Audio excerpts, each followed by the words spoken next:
Hey everyone, this is Captain V. Have I ever told you about the time there was an emergency at the bottom of an underwater cave in the Mexican jungle? No? Watch on. Okay, this story takes place during some university years, probably about 12 years ago or something like that, maybe 15. And I was off on a trip with a scuba club, and we had gone down to Mexico. And we were off doing a bunch of diving, diving all day, diving near a place called Playa del Carmen, and then off in the inland going to Mexican caves and water-filled caves like this called a cenote. Now, neither of these two are my own pictures. I wasn't taking pictures at that time. So these are just kind of free pictures. But this cenote is called Angelita or Angelita. And Angelita is like a pit. So it is a circle like this, and then it's really right in the jungle, kind of like a short walk through the kind of bush to get there from where you park. And then there's a bit of like a wall like this, as you can see, that where we got to it at that time, you had to climb. You could either jump off about 10 feet high up here, jump off down into the water, or you could climb down tree roots into the water gradually and then go down. Now, underwater, again, this isn't me. This is just a free picture from online. But it looks like this underwater, but way deeper. So many cenotes look like this. This is kind of what it looked like at the bottom, about 80 feet deep, so way down. So Angelita or Angelita is a very cool cave. It's very unique in that it's very clear. And when you go down a long way of kind of not really seeing much until finally at the bottom, the bottom is kind of like this with a pile of sticks sticking up through a sulfuric cloud in the water. So it's like a white murk that you go through and you can kind of disappear into it and it looks like your body has come apart and it's very eerie. And there are just a few sticks sticking up on top of it. It's very cool to see. I recommend you look it up. Yeah, the Angelita cenote. But our plan, it was a pretty cool plan. It was a really cool one. We got to up here, you got all your scuba gear on, and then what you did was we basically made it into like a skydive.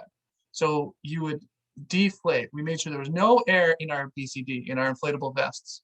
So when we hit the water, when we jumped off up here, down into the water, we would sink immediately. Instead of hitting the water and popping up and then gradually going down, no, we had nothing keeping us up. We would just sink immediately. And it was kind of like free falling all the way down those 80 feet, all together, kind of like this, as we equalize and went down, down, down, down, down, down, down, down, down, down, down, down, all the way down to this 80 feet bottom. And then we were going to play around down there with that sulfuric cloud. So that's what we did. Everything started great. We were all doing really well. Really cool jump off the top there, and then down, kind of like gliding down like that. Got down the bottom, had fun on the sticks and things like that, and pretending that your arm had come off and like coming up out of this cloud down there. It was really cool. And then we were kind of finishing up some things, and one of the girls on the trip, I'll call her Carly. Wasn't her real name, but I'll call her Carly. Carly all of a sudden got the attention of the dive master and went, whoa, and like, whoa. And the dive master was, which means like something wrong, let's go up. And so the dive master was kind of like not ready to go up yet. So the dive master was said back to her kind of like, what's wrong? And she was giving him, I could look over, I could see her doing this. She was going like, like she really wanted to go up. And he was kind of like, okay, like 1 minute. And she went like, no, we have to go up. So like, it was really weird because everything had been going really well. Like we'd all been having a great time. So had she, but all of a sudden she really had to go up. And we're like, we don't get it. The dive master was like, where? Show me. What is wrong? And she goes, and she points towards her stomach as though there's something wrong with her stomach. Finally, at this point, this dive master is like still a little confused, but he goes, "Okay, okay," and he gets all of her attention, and we start to go up. And she starts to rocket up to the top, but he grabs her and he goes, "No, we're too deep to just go flying up to the top. And we've been down for too long that we can't just go straight up to the top. We have to take our time so that we go at the right kind of safety levels, so we don't end up having like too much nitrogen and things like that, and getting the bends and stuff." So some technical terms about really there are things that you have to go up certain heights for certain periods of time if you've been down deep enough, long enough. So we have to go through a process. We can't go up right shooting up to the surface right away. And she's really squeamish. You can tell she's losing it. She is like kind of like uncomfortable in her wetsuit or something. She's really antsy to go up. She's really antsy to go up. And we're kind of like, I don't know. We're all watching this. We're all very calm. We had a great dive. Um, and we're all just having a great time. It's just the relaxing part of the dive where we slowly go up together and just hang out and watch things. And we're all kind of watching her because Carly's really all over the place, and she really is trying to hurry the instructor. As the instructor's kind of like, "No, no, no, no. My dive computer tells me that we need to stay here for another minute or two." Okay, and we go up, we had to do our safety stop, or this the surface there, we're down kind of like this, down about 20 feet or so, 15 feet, and we're still waiting. And she's pulling at things already. She's like unclipping some things. And the dive instructor's kind of just like floating like this and like looking at her, and we're all looking like this. And finally it's time. And we get up to the surface, and she yells like, "I have to get out of here." And we're like, "What's happening?" Nobody knows yet. She's not telling us. We're like, "What's wrong? Is there something with your equipment?" She's like, "No, I have to go." She doesn't want to say, "I have to go." So she's swimming over, and she's here in the middle. And so she's swimming over here, off to the edge over here. And she's struggling to like, it's heavy, the scuba gear and the scuba tank. And it's tough to climb these tree roots 10 feet up this wall to get up over the top, over to where like the land, the top of the land is. So she's going up there, and people are trying to help her, and we're pushing her up, like pushing up her feet and giving her things to stand on. It's like wet and slippery, so she's slipping, and she's really beside herself. She's like trying to like use anything. She's like scraping her hands as she does this. She's clawing at the mud and clawing and slipping, and she's getting her way up. We don't know what has happened. It's like some sort of like bug gotten onto her or something. Is there something inside her wetsuit? Like what's happening? She still isn't telling us. And she finally gets up to the surface, and the rest of us are gradually kind of coming out of this. And the last of that we see of her here is she's ripping off her gear. She's not undoing the buckles. She's frantic. She's ripping off the gear, pulling everything off, and then she's ripping off of her wetsuit, of just like tearing it down like this, and then she disappears into the bush.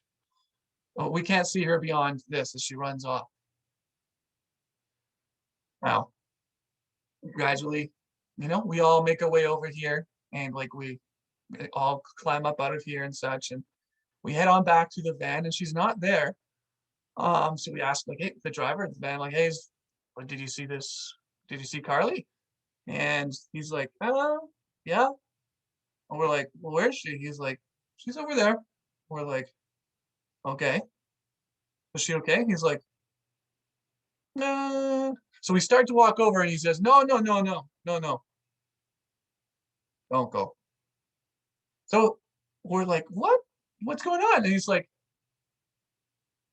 "No." He doesn't give us anything. Now he knows what's happened. We don't, but he knows that he doesn't want to talk about it. So we all get our stuff off. We go like, "Okay, we'll see." We get our things together, and eventually, 5-10 minutes later, Harley comes out of the bush. She came out of the jungle somewhere up over there, wherever she had run to, and she comes back. So what had happened? Well, we were down in Mexico, and not all of the foods always agree with us when we travel, right? So One by one, different members of our group had gotten this kind of like stomach rot, this like sickness, this stomach sickness there, where all of a sudden you would really have to go to the bathroom. You would really have to poo. And that's what Carly got. But it didn't hit her until she was at the very bottom of the cave. And all of a sudden it was, she had to go right then. So you can imagine if you really had to go to the bathroom, how badly you would want to get up and out of that wetsuit before it happens. So eventually Carly came back and she had not quite made it out of the wetsuit in time. Somewhat, but not quite all the way. So it was, she was embarrassed. We all felt really bad for her. And it just became something that none of us would bring up because we knew how embarrassed that she was about it. So we all felt really bad and really awful that she had to go through that on such a beautiful cave in such a beautiful location. And really that would have completely ruined her entire memory of this. So beware of the different foods that you eat when you travel. Sometimes they make our stomach upset, and it might not be a great time when we all of a sudden have that unstoppable urge of that we need to go to the bathroom. All right, hope you enjoy this one. We'll see you again next time.